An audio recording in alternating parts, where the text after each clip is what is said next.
The pain was just so much, and my life was completely taken away from me. You know, I felt like an alien living inside this body that looked like me, and from the inside I looked normal, but I wasn't. I was broken on the inside.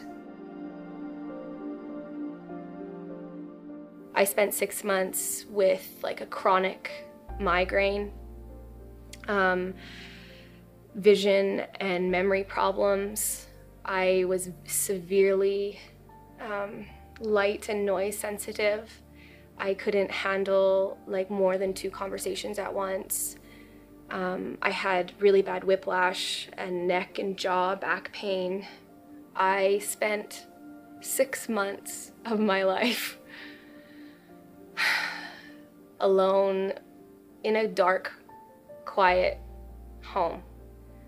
I was rear-ended by a large SUV, and I didn't realize the severity of my condition until later on when, you know, I wasn't remembering my address or my phone number, which I've had for like 10 years. When I didn't get better, a few weeks later, I was then diagnosed with post-concussion syndrome and told that just time would heal. You know, I saw moments of improvements, or like minimal improvements, but not, like I wasn't getting better. And we sought off after a specialist, and she told me at 5.5 months, or 5 months post-injury, that it would be, you know, I was early in my recovery, that I would be a year, 2 years, or longer recovering from this injury, and it was devastating. There was a point in time, it was in September, October, I struggled with like feeling very depressed. Like I just couldn't do anything that I normally did, and I was incredibly anxious. I couldn't, like, I would sleep, but it was so restless. And I remember feeling like my pain is too much and I can't continue. Like, I feel like I need to give up.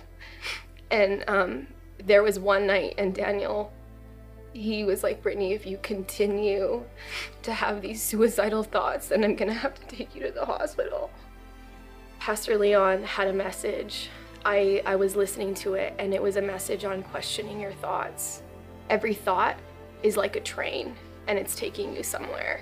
And I realized that I was just allowing my thoughts to run wild.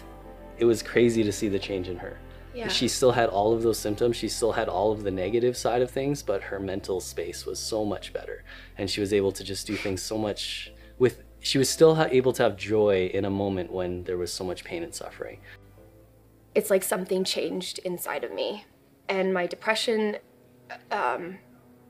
subsided and my anxiety, but I remember thinking, I have the mind of Christ, and I can take control of my thoughts. Things got a little better for me, especially in regards to my mental health, when I heard that message. We kept praying and believing that I was gonna be healed. I would speak daily that I am the healed of the Lord. By his stripes I was healed and made whole, and I'm getting better every day and in every way.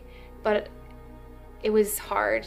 It was a battle because I wasn't feeling those improvements. When I found out there was a miracle, Worship and Miracles night in Springs, Calgary, I knew I needed to be there.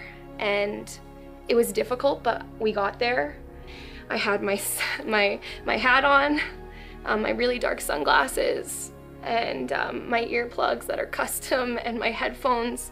And we went, and I cried like the whole service, just because I hadn't been to church in 6 months. And that day I said, you know, I'm gonna get my life back, and I'm gonna get my miracle. And he prayed for me, and it was instantaneous. It was like, it was literally instant. Like, it was crazy. We're all praying for her, and then all of a sudden I see her taking off her hat. She's taking off her sunglasses, and it was loud in there. And I knew in my heart that God could heal her, but just being in the moment and actually seeing it come to pass, it just is incredible.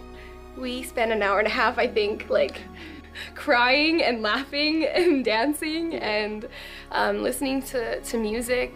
I'm so blessed to have so many people that were praying for me this entire time. Like I had tons of support from people, and just don't give up, because if God can do it for me, he can do it for anybody. He loves us all.